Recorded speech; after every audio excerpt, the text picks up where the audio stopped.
Good morning friends. आज हम पढ़ेंगे रीजनिंग कैलेंडर। इसमें हम कुछ क्वेश्चन का प्रैक्टिस करेंगे, लेकिन उससे पहले हम कुछ कॉन्सेप्ट पढ़ेंगे।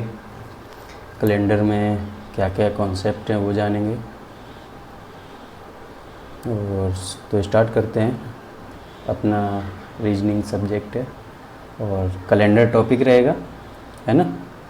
जिसने पहले कभी पढ़ा है तो उसके लिए तो प्रैक्टिस रहेगा बस, और जिसने पहले नहीं पढ़ा है उसके लिए अच्छा भी हो सकता है ये वीडियो, तो देखें लास्ट तक। ठीक है, चलते हैं। तो कैलेंडर कुछ लोगों के दिमाग में आ रहा होगा ये कैलेंडर क्या है, वही है जो हम जानते हैं, पर ऐसा नहीं है। कैलेंडर है क्या? Calendar is a list that shows the days, week and months of a particular year. मतलब एक वर्ष का दिन, सप्ताह और महीनों की एक लिस्ट है, जिसे हम कैलेंडर कहते हैं। ठीक है, अब लोगों के दिमाग में आ रहा होगा कि ये कितने प्रकार का होता है, इसके टाइप भी होंगे, और बिल्कुल टाइप भी हैं इसके। कई प्रकार का कैलेंडर होता है। दुनिया में अलग अलग देश अलग अलग टाइप के कैलेंडर को इस्तेमाल करते हैं। इंडिया में ही बहुत प्रकार के हैं। चलो देखते हैं आगे क्या है। टाइप्स ऑफ कैलेंडर, बहुत प्रकार के दुनिया में कैलेंडर हैं, जैसे द हिंदू कैलेंडर, हिजरी या इस्लामिक कैलेंडर, और बुद्धिस्ट, जैपनीज, चाइनीज, ऐसे बहुत से कैलेंडर हैं। तो इंडिया में भी होंगे। अब इंडिया में भी देखो कितने प्रकार के हैं, 4 प्रकार के तो इंडिया में अकेले हैं। दुनिया की क्या बात करें। और देख लो, ये तो सिर्फ नॉलेज पर्पज़ के लिए हमने ये चीज़ें ऐड की हैं इसमें। अब जैसे विक्रम संवत इंडिया में है, शक संवत, हिजरी कैलेंडर इंडिया में फॉलो किया जाता है, ग्रेगोरियन कैलेंडर जो कि साइंटिफिक है और सोलर कैलेंडर है। और ये ऐसा कैलेंडर हो जो यूनिवर्सल है, मतलब हर देश इस कैलेंडर को मानता है। तो एग्जामिनर भी जहाँ यूनिवर्सल है, एग्जामिनर भी उसी कैलेंडर से क्वेश्चन पूछता है। बाकी आपके इन तीनों कैलेंडर से कोई क्वेश्चन नहीं आएगा, पर क्वेश्चन आएगा तो ग्रेगोरियन कैलेंडर से। अब ग्रेगोरियन कैलेंडर के बारे में कुछ चीज़ें जान लेते हैं, जैसे कि इसमें जो डेज हैं वो टोटल 7 डेज होते हैं, और जो कि वीक कहलाता है। 7 डेज को मिला के एक वीक बनता है इसमें, मतलब एक वीक बराबर 7 डेज। ठीक है, अब उस 7 डेज में कौन कौन से दिन होते हैं वो ये लिखे हैं: Monday, Tuesday, Wednesday, Thursday, Friday and Saturday and Sunday. ठीक है, अब आपको इनका क्रम इसी में प्रकार से याद रखना है। ठीक है, ये नहीं है कि आप संडे मंडे नहीं, क्योंकि ग्रेगोरियन कैलेंडर का जो फर्स्ट डे था वो मंडे था। ठीक है, तो मंडे को आप याद रखेंगे कि इस कैलेंडर का फर्स्ट डे ही था, जब मतलब ये कैलेंडर बना है, जिस डेट से ये लागू हुआ है और जब से इसकी तिथि दी गई। जैसे मान लो इसका 1 जैन 0001 बन रहा होगा, है ना, तो वो दिन मंडे था। ठीक है, ये याद रखने योग्य बात है, क्योंकि ये डायरेक्ट भी क्वेश्चन आ सकता है। ठीक है, और नेक्स्ट देखते हैं इसमें। अब हमने देखा कि एक वीक में 7 दिन होते हैं, जो कि ये हैं। और नेक्स्ट देखते हैं क्या है। हाँ, अब इसमें क्या है, इस कैलेंडर में एक साल में 12 महीने होते हैं, और मोस्टली हर कैलेंडर में, इंडिया के तो हर कैलेंडर में 12 महीने ही हैं। ठीक है, इसमें भी सेम 12 मंथ हैं एक साल में। अब आप देखो यहाँ पे हमने लिखा है normal year and leap year. तो ये याद रखने योग्य बात है कि नॉर्मल ईयर और लीप ईयर, इनको हम अभी थोड़ा डिस्कस करेंगे। उससे पहले हम ये देख लेते हैं कि इसमें जो 12 मंथ हैं उनके नाम हैं: जनवरी, फरवरी, मार्च, अप्रैल, मई, जून, जुलाई, अगस्त, सितंबर, अक्टूबर, नवंबर एंड दिसंबर। ठीक है, अब कई लोगों को तो ये पता ही नहीं होगा ये नाम किस नाम भी ये देवताओं के नाम पे नाम है। अब आप देख लेना गूगल पे सर्च करके कि ये किन देवताओं के नाम के ऊपर ये नाम रखे गए हैं। बाकी ये 4 जो हैं ये तो लैटिन भाषा में 7 को सेप्ट बोलते हैं और 8 को ऑक्टो, ऐसे ही 9 को नवंबर एंड 10 को डेका, है ना। तो ये वहाँ से लिए गए, बाकी यहाँ तक तो सब देवताओं के नाम है ना। चलो आगे देखते हैं। इसके बाद अभी आपने अगर देखा होगा इसमें एक चीज़ और, हाँ आप देखो इसमें क्या है, जनवरी 31 की है, फरवरी 28 की है जब आपका नॉर्मल ईयर है, मार्च 31 एंड अप्रैल। आप अगर इससे पहले आपने देखा होगा इसमें मुट्ठी का रूल फॉलो होता है। अगर आप स्टार्ट करेंगे इंडेक्स फिंगर से, तो आप अगर एक मुट्ठी बंद करें और इंडेक्स फिंगर का जो हाई है, पीक है, उससे अगर काउंट करेंगे तो जो जितने भी पीक आएंगे वो सब 31 रहेंगे। जैसे जनवरी का पीक पे काउंट कर रहे हैं तो 31, उसके बाद फरवरी को आप छोड़ दो 28 है, उसके बाद जितने भी मतलब गर्त में रहेंगे वो 30 डेज के रहेंगे, बाकी सब 31। तो हम काउंट ऐसे करेंगे अगर मुट्ठी बंद करके, तो अपने हर अल्टरनेट लगभग 31 डेज है। जुलाई और अगस्त ये लगातार 2 ऐसे महीने हैं जिनमें लगातार 31 आता है, ठीक है, तो ये याद रखना। और लीप ईयर में क्या है, जो फरवरी है वो 29 डेज की है, ठीक है। आगे हम, ये तो नॉर्मल सी बातें हैं, सभी को पता ही होंगी, बस हम इसको थोड़ा रिवाइज कर ले रहे हैं। जिसको नहीं भी पता है तो वो कम से कम इसको देख के सीख जाएगा, ठीक है। अब जैसे आपने इस स्लाइड में टर्म देखा था कि लीप ईयर, तो लीप ईयर है क्या है, इसके बारे में हम नेक्स्ट स्लाइड में देख लेते हैं। लीप ईयर ग्रेगोरियन कैलेंडर में एक चीज़ है कि लीप ईयर है वो हर 4 साल के बाद हर चौथा साल लीप ईयर होगा, ऐसा ग्रेगोरियन कैलेंडर में है। लेकिन अगर वो चौथा साल सेंचुरी ईयर है तो वो लीप ईयर नहीं होगा। सेंचुरी ईयर के लिए क्या है कि हर सेंचुरी ईयर लीप ईयर होगा, हर 4th century year leap year होगा, ठीक है। तो पहले हम जैसे अगर मान लो अपना 000 रहा होगा, ये लीप ईयर नहीं होगा। सेकंड लीप ईयर नहीं रहा होगा, थर्ड नहीं रहा होगा, फोर्थ नहीं रहा होगा। फोर्थ रहा होगा कि नहीं रहा होगा, क्योंकि ये 4th है, राइट। हाँ, ऐसे ही जैसे मान लो अगर हम कोई भी, अगर देखो 1st, 2nd, 3rd, 4th, 5th, 6th, 7th, 8th, 9th, 10th ऐसे देखो तो अपना हर फोर्थ में एक ये 4th आया, उसके बाद 1st, 2nd, 3rd, 4th, मतलब कि मल्टीपल ऑफ 4 जो भी है, जो भी 4 का मल्टीपल है वो हर लीप ईयर रहेगा, ठीक है। तो इससे एक बात पता चल गई कि अगर मल्टीपल ऑफ 4 ये लीप ईयर है तो वो डिविजिबल बाई 4 भी होगा। समझ रहे कि नहीं आप। जैसे मान लो अगर 25 है, ये 25th ईयर है, तो ये लीप ईयर होगा कि नहीं, हम अगर 4 से डिवाइड करके देखेंगे, अगर डिवाइड हो रहा है तो लीप ईयर है, अगर नहीं हो रहा है तो लीप ईयर नहीं है, ठीक है। और भी अगर आप ऐसे ही एग्जांपल देखना चाहें तो आप देखो, हम आपको दिखाते हैं। अब आपका जो लीप ईयर हैं वो कौन कौन से होंगे, 4, 8, 12, 16, 20 ऐसे चलते जाएंगे, पहुँचेंगे 88, 92, 96, उसके बाद 104, ऐसे हम चलते जाएंगे, ठीक है। अब आप देख रहे होंगे कि यहाँ पे हमने 100 नहीं लिया, क्योंकि 100 सेंचुरी ईयर है। अभी हम सेंचुरी ईयर के बारे में आगे बात करेंगे, लेकिन अभी आप देखो कि हमने हर 4 के गैप पे एक लीप ईयर है। अब आप ये बताओ कि इन 100 ईयर, मतलब इन 100 ईयर्स कितने लीप ईयर होंगे, या फिर ये कह दो एक सेंचुरी ईयर में कितने लीप ईयर होंगे। तो आपने देखा 4, 8 हर 4th के गैप पे है, तो 100 में अगर हम 4 का डिवाइड करेंगे तो अपने पास आएगा 25, बट 100 तो खुद नहीं है लीप ईयर, तो अपने पास बचेंगे कितने, 24। तो आप ये कह सकते हो कि एक सेंचुरी ईयर में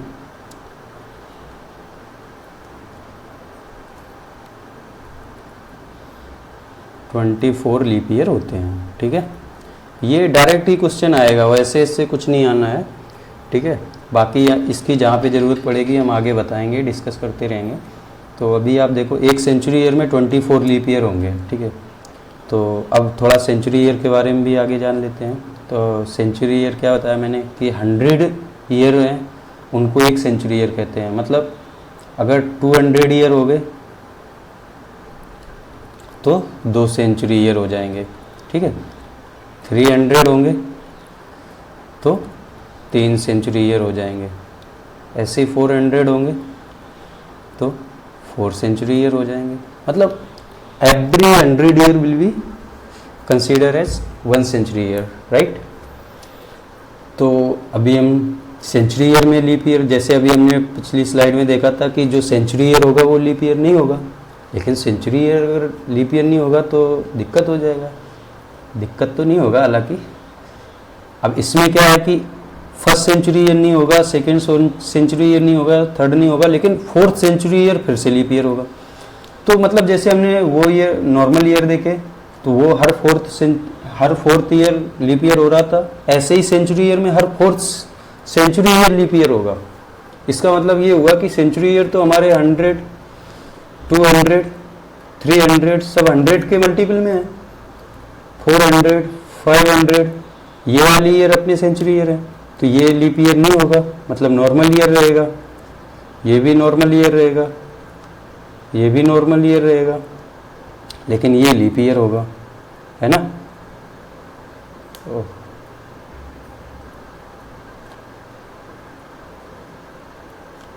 ठीक है, ये लीप ईयर रहेगा, फिर ये नॉर्मल ईयर हो जाएगा। ठीक है, तो आप ये देखो इसमें जो भी सेंचुरी ईयर में आएगा वो 400 का मल्टीपल रहेगा, क्योंकि सेंचुरी ईयर तो 100 से तो मल्टीप्लाई होगा ही होगा, लेकिन अब इसमें लीप ईयर हर 4th है तो मतलब वो 4 का मल्टीपल होगा। तो ऐसे ये 4 × 100 करके 400 हो जाएगा। तो मतलब जो भी इसमें लीप ईयर रहेंगे वो 400 के मल्टीपल होंगे। जब 400 के मल्टीपल होंगे तो हम क्या करेंगे, अगर लीप ईयर हमें चेक करना है तो हम उसमें 400 का डिवाइड करेंगे। अगर वो डिविजिबल है तो लीप ईयर होगा, अगर वो डिविजिबल नहीं है तो लीप ईयर नहीं होगा। जैसे कि एग्जांपल के तौर पे हम देखेंगे, अगर 1000 मतलब जो ये वाला 1000 का ईयर है, मतलब ये 10 सेंचुरी ईयर हो जाएगा, है ना। अब ये वाला देखेंगे, एक तो ये सेंचुरी ईयर है, अब ये लीप ईयर है या नहीं है इसके लिए हम क्या करेंगे, 400 से डिवाइड करके देखेंगे। अब 2 0 से 2 0 जाएगा, अब आ जाएगा 10/4।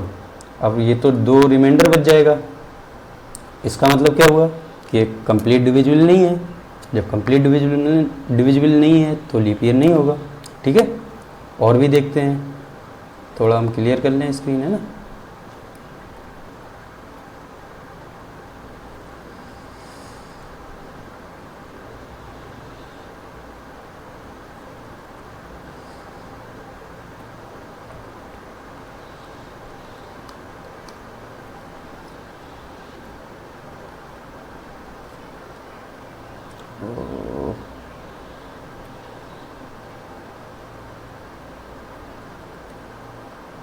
ठीक है, ऐसे ही अब हम देखेंगे, हमने 1000 देखा, 1200 देखेंगे।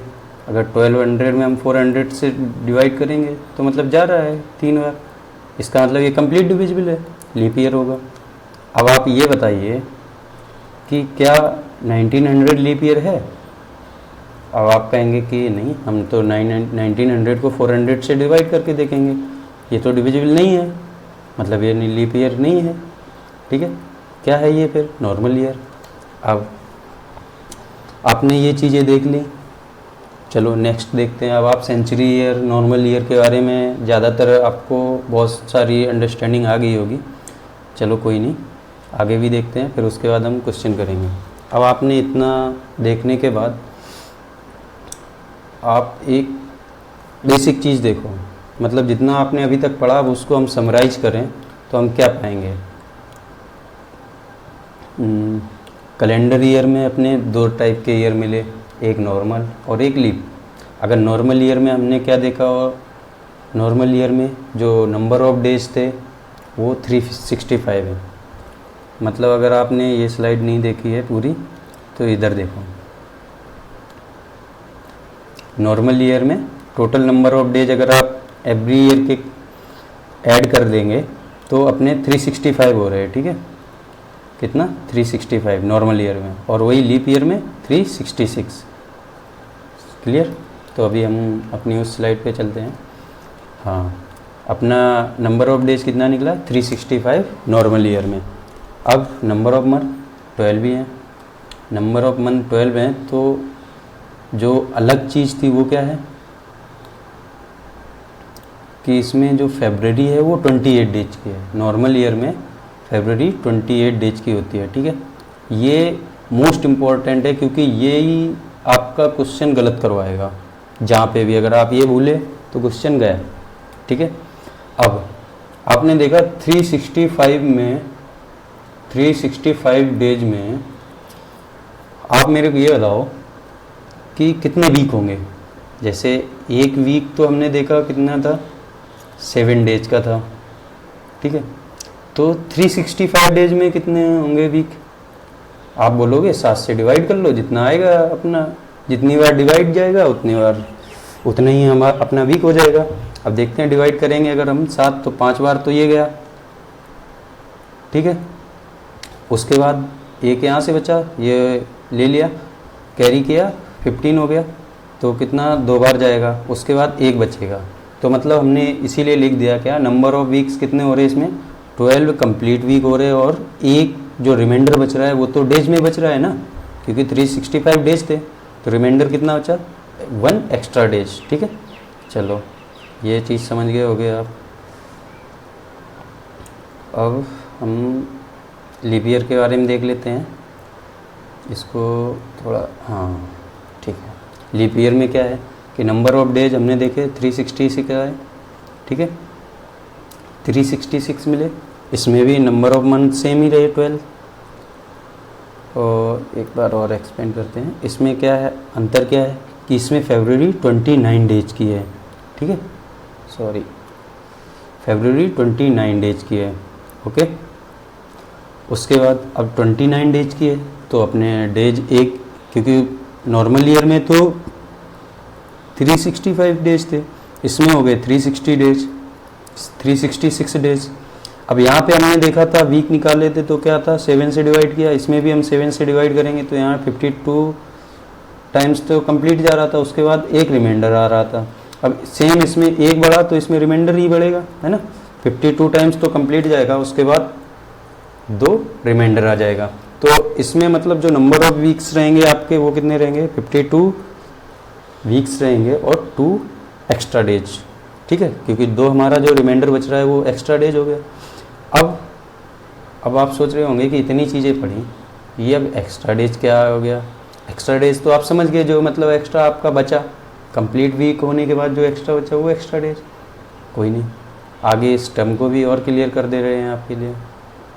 चलो कुछ हम क्वेश्चन करेंगे, वैसे ही हम समझ जाएंगे। चलो कोई नहीं, यहाँ पे हमने लिखा है ऑड डेज। ऑड डेज कुछ नहीं, वही एक्स्ट्रा डेज है जो भी आपने पढ़ा था, एक्स्ट्रा डेज। अब ये एक्स्ट्रा डेज क्या होता है? इसमें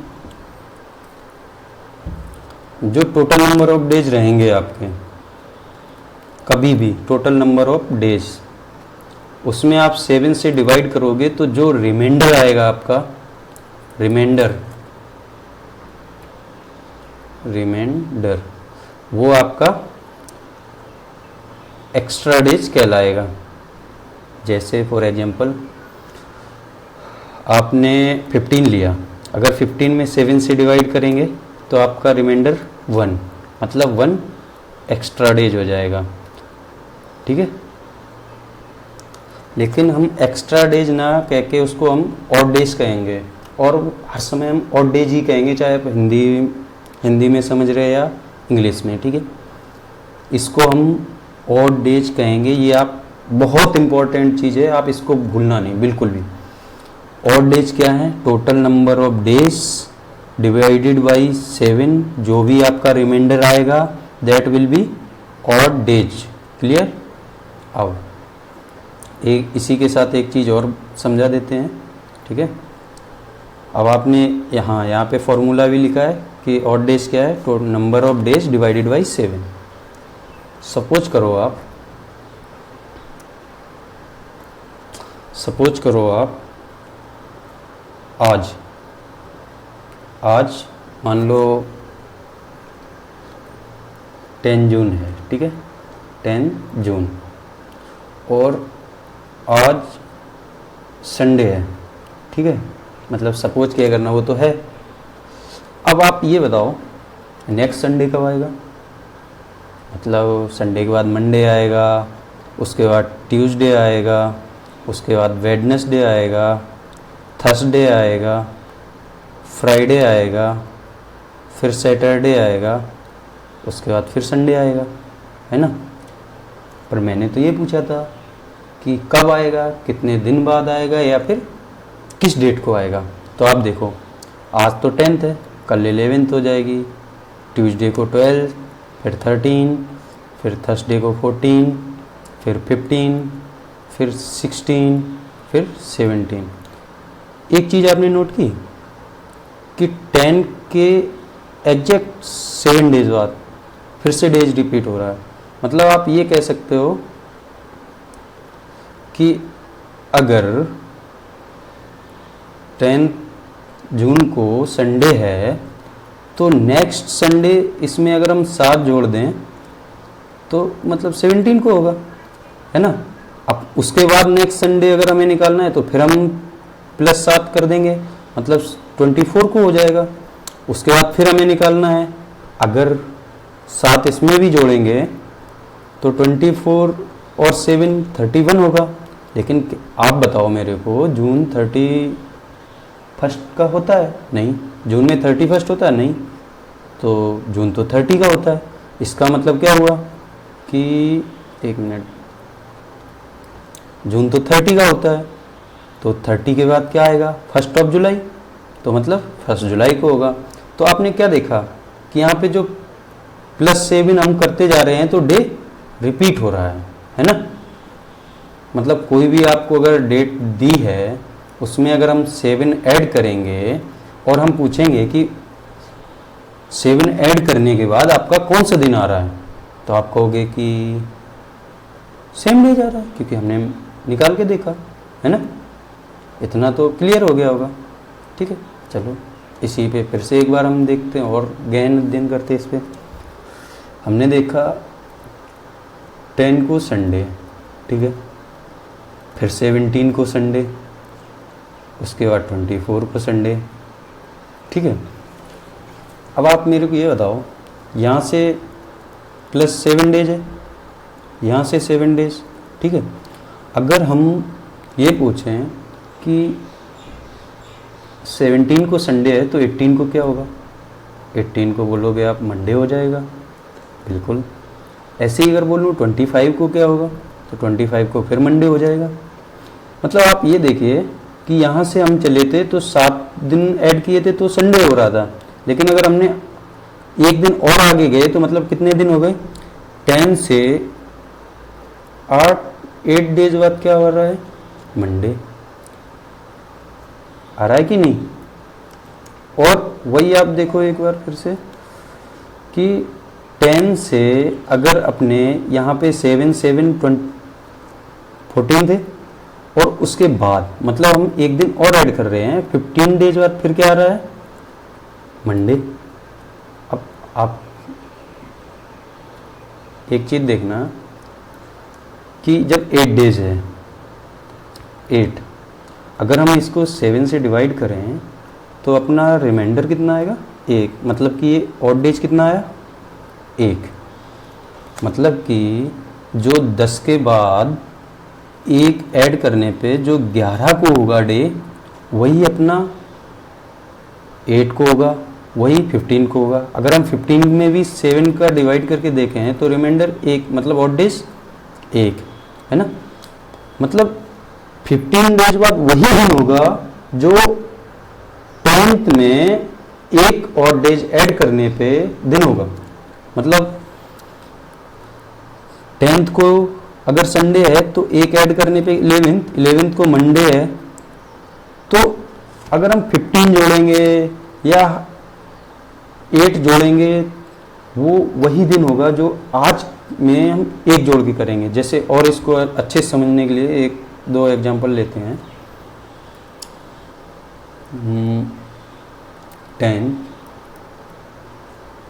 24,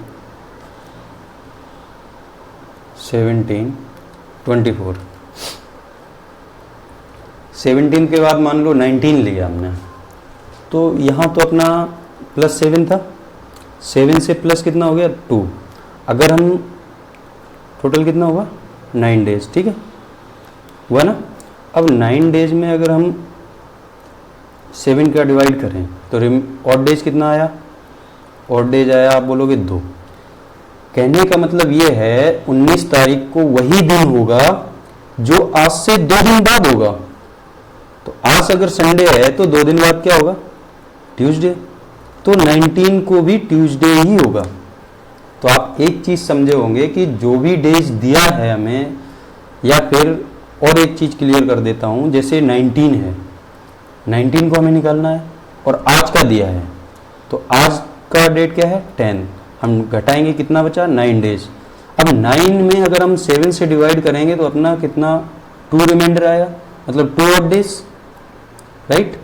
अब 2 ऑड डेज आया तो 19 को अगर हमें दिन निकालना है कि 19 को कौन सा दिन होगा, तो हम आज के दिन में, मतलब कि जो डेट हमने घटाई है उसमें 2 ऐड करके निकालेंगे, जो दिन होगा वही हो जाएगा। मतलब अगर हम काउंट करें 11th को मंडे और 12th को ट्यूसडे, तो 19 को भी क्या हो जाएगा ट्यूसडे। चलो इसी बेस पे हम कुछ आगे चलते हैं, कुछ क्वेश्चन करेंगे। तो एक क्वेश्चन है, जैसे दिया है कि यदि किसी वर्ष, ये नहीं बताया है कि वो लीप ईयर है या नहीं है, हमें कोई मतलब नहीं है, ये बोला है सिर्फ किसी वर्ष अगर 5 मार्च को ट्यूसडे हो तो इसी वर्ष 30 मार्च को कौन सा दिन होगा। समझ रहे आप। तो आप ये बताओ 5 मार्च से 30 मार्च को जाने में कितने दिन लगेंगे आपको। आप बोलोगे 30 में 5 सब्सट्रैक्ट कर दो। अगर हम 5 सब्सट्रैक्ट करेंगे 25, तो आप बोलोगे 25 डेज लगेगा। ओके ठीक है, तो आप बताओ ऑड डेज कितना हुआ। अब आप बोलोगे 7 से डिवाइड करो। 7 से डिवाइड किया तो 21 तक तो कंप्लीट गया, उसके बाद रिमाइंडर कितना आया 4, मतलब ऑड डेज कितना हुआ 4। तो आप बोले कि 5 मार्च को अगर ट्यूसडे है तो आप इसमें 4 और ऐड कर दो, तो जो डे आएगा वही 30th ऑफ मार्च को हो जाएगा। जैसे ट्यूसडे के बाद वेडनेसडे, उसके बाद Thursday, then Friday, then Saturday. मतलब आपने 4 दिन ऐड किए तो आपका कौन सा दिन मिला सैटरडे। तो मतलब 30th ऑफ मार्च को भी क्या होगा सैटरडे। समझ में आया कुछ या नहीं। अगर नहीं आया चलो नेक्स्ट क्वेश्चन देखते हैं, उसमें शायद आ जाएगा आपको समझ में। ठीक है,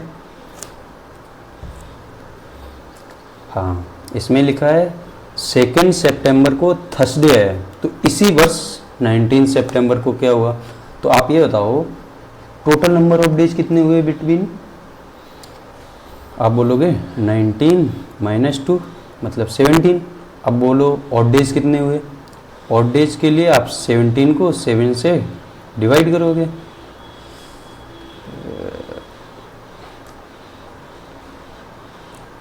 सेवेंटीन को 7 से डिवाइड करोगे, कितना आएगा ऑड डेज 3। मतलब थर्सडे में 3 डे ऐड कर दो। थर्सडे के बाद 3 ऐड करोगे तो फर्स्ट अगर ऐड करोगे तो फ्राइडे, सैटरडे एंड संडे। मतलब 19th ऑफ सितंबर को क्या हो जाएगा अपना संडे। कैसे निकाला आपने। आप बोलोगे थर्सडे में हमने 3 डेज ऐड कर दी, बिल्कुल सही। अब कुछ देर बाद आप मन में करना सीख जाओगे, इतना जल्दी करोगे कि आप मतलब इवन 5 सेकेंड नहीं लोगे। देखना अभी इसमें दिया है 7 जुलाई को सैटरडे है, तो 23 जुलाई को पूछा है। अब आप क्या किया, 23 में से 7 सब्सट्रैक्ट कर दिया, अपने पास कितने दिन आए, 16 डेज, राइट। अब 16 ऑड डेज कितने आए, आपने 7 से डिवाइड करके देखा तो आपको रिमाइंडर 2 मिला, मतलब 2 ऑड डेज हो गए, राइट। अब आपको 23 को निकालना है। अब आपको जो गिवन है वो क्या है, सैटरडे। अब सैटरडे में 2 और ऐड करोगे तो आपका 23 में मिल जाएगा, मतलब संडे और मंडे आपका क्या हो जाएगा, 23 को मंडे। बिल्कुल सही है, मतलब आप काफ़ी सीख रहे हो अगर आप ये सॉल्व कर पाए हो। अब ये तो हो गया, आपने सीधा सीधा कोई दिक्कत नहीं, मतलब पहले का दिया है प्लस करके सेकंड वाला दिया है तो आपने सेकंड निकाल दिया। अब ये तो यार उल्टा हो गया इसमें कि आपको 30 मार्क्स दिया है पर 5th मार्क्स को पूछा है, राइट। तो अब आप इसमें सोच रहे होगे कि यार अब मैं क्या करूं, क्योंकि 30 मार्च को तो सैटरडे दिया है, अब हमें उल्टा आना पड़ेगा, राइट, यही सोच रहे होगे। और 5th मार्च को पूछा है। आपको करना क्या है, आपको अपना कॉन्सेप्ट सेम रखना है। आप ये बताओ 5 से 30 जाने में कितना लगेगा आपको दिन, 25 आप बोलोगे। अगर 25 जाओगे तो ऑड डेज कितना होगा, अब बोलोगे कि 7 से हम डिवाइड करके देखेंगे, ऑड डेज कितना हुआ 4। अब आपको बस एक चीज करनी है, वो क्या, कि या तो इसमें 7 घटा दो, या फिर मतलब आप ये कह दो कि इसमें ये जो 4 आए हैं वो 7 में से घटा दो, 7 में से घटाओगे तो 3 आएगा, या फिर आप इसमें -4 ले लो, क्योंकि आपको क्या करना है 5 से 30 जाना है, ना कि 30 से। अभी हमने जो ये निकाला है 5 से 30 निकाला है, हमें तो जाना था उल्टा, लेकिन हमने क्या किया सीधा निकाल दिया था, क्योंकि हमें कैलकुलेशन ऐसे ज़्यादा आसान लगी, ठीक है। अब रुको, एक आपको दोबारा समझाता हूँ यही चीज़। आपने डिवाइड किया, आपका ऑड डेज आया 4। अब आप ये बताओ, जब आप 5 से जा रहे थे 30 मार्च को, तब आपके 4 ऑड डेज आ रहे थे, मतलब आपने क्या किया था, जो 5 मार्च को जो डे था उसमें आपने 4 जोड़ा था तो आपको सैटरडे मिला था, ठीक है। इसका मतलब ये है कि अगर अब हमें 5 मार्च का निकालना है तो आप इसमें से 4 घटा दोगे, मतलब फिर उसी दिन पे पहुंच जाओगे, राइट। तो आप अगर सैटरडे से घटाओगे तो सैटरडे से 1 घटाओगे, 2 घटाओगे, 3 घटाओगे, 4 घटाओगे। आपको क्या करना है, देखो Saturday, Friday, Thursday and Wednesday and Tuesday. अब आपको 4 घटाने हैं, मतलब सैटरडे 1 घटा दिया, फ्राइडे घटा दिया, थर्सडे घटा दिया, वेडनेसडे घटा दिया, तो आपका कौन सा दिन आया, ट्यूसडे। तो आप बोलोगे कि ट्यूसडे आया। अब आप ऐसे या तो फिर ऐसे घटाओ, नहीं तो फिर एक दूसरा है जो मैं बता रहा हूँ उसको याद रखो, क्योंकि ऐसे घटाने में गलती हो सकती है, हो सकता है आपकी सैटरडे को काउंट ही ना करो, आप बोलोगे फ्राइडे ये ऐसे घटा दोगे तो आपका मंडे आ जाएगा, फिर आंसर हो जाएगा गलत, ठीक है। तो आप एक काम कर सकते हो कि जो आपका यहाँ पे ऑड डेज आया है, जब ऐसा केस हो कि आपको बाद वाली तारीख से, मतलब 30th इस टाइप का है, 30th से आपको 5th पे जाना है, मतलब आप 5th से 30th पे आराम से चले जाते हो, लेकिन 30th से 5th में आना है उल्टा घटाने वाले केस में। इसमें आप क्या करो कि जो आपका ऑड डेज आया है उसको आप 7 से घटा दो, ठीक है, आप इससे 7 से घटा दो। अब आप 7 से घटाओगे तो कितना आएगा, 3। अब आपका जो 3 आया ना, वो आप जो दिया है डे सैटरडे जैसे दिया है इस क्वेश्चन में, इसमें 3 ऐड कर दो, आपका करेक्ट आंसर आ जाएगा जो आपको पूछा गया है। मतलब सैटरडे से अगर 3 ऐड करोगे तो संडे, मंडे एंड ट्यूसडे, यही आया ना, यही आया ना जो आपका यहाँ पे आया था। क्लियर? अभी हो सकता है इस सवाल में आपका क्लियर ना हुआ तो आगे वाले क्वेश्चन में आपका बिल्कुल ही क्लियर हो जाएगा। चलो देखते हैं। अब आपने देखा स्क्रीन पे कि 19 सितंबर को दिया है आपको थर्सडे, ठीक है। अब पूछा है 2 सितंबर को कौन सा दिन होगा। आपने तुरंत देखा, क्योंकि आपको ये तो पता है कि सेकंड से 19 जाने में आराम से निकालोगे, लेकिन 19 से सेकंड जाने में आपको वही चीज़, मतलब 19 को दिया है, सेकंड को निकालना है। आप सबसे पहले ये देखो टोटल नंबर ऑफ डेज कितने हैं आपके बीच में है, तो आप बोलोगे हमने 19 से 2 घटाया तो आपका 17 आया। अब मैं बोल रहा हूँ ऑड डेज निकाल लो, आप ऑड डेज निकालोगे तो आपका कितना आ गया 3। अब आपको 19 से 2 पे जाना है, अगर 19 से 2 पे जाना है मतलब आपका जो थर्सडे दिया है इसमें या तो 3 डेज घटा दो, मतलब इसमें 3 डेज घटाओगे थर्सडे में, तो थर्सडे 1, वेडनेसडे 2 एंड ट्यूसडे 3, मतलब आपका क्या निकलेगा मंडे, राइट। अब दूसरा कि आप इसमें 7 ऐड कर दो या फिर इसी चीज को 7 से घटा दो। 1 मिनट हम क्लियर कर देते हैं पहले, ठीक है। आपके ऑड डेज कितने निकले थे 17/7 इक्वल टू 3 ऑड डेज निकले थे आपके, ठीक है। अब आपने 3 ऑड डेज निकाले तो मैं कह रहा हूँ आप इसको 7 से सब्सट्रैक्ट कर दो, पहले 7 से सब्सट्रैक्ट किया तो आपके कितने आए 4। अब मैं कह रहा हूँ कि 4 इसमें ऐड कर दो, ठीक है। 4 ऐड करोगे तो थर्सडे के बाद Friday, Saturday, Sunday and Monday, तो आपका 2 सितंबर को क्या आया मंडे, क्लियर। अब आपको जो इजी लगे आप उससे सॉल्व कर सकते हैं, ठीक है। देखते हैं आगे का सवाल है या नहीं है, नहीं है।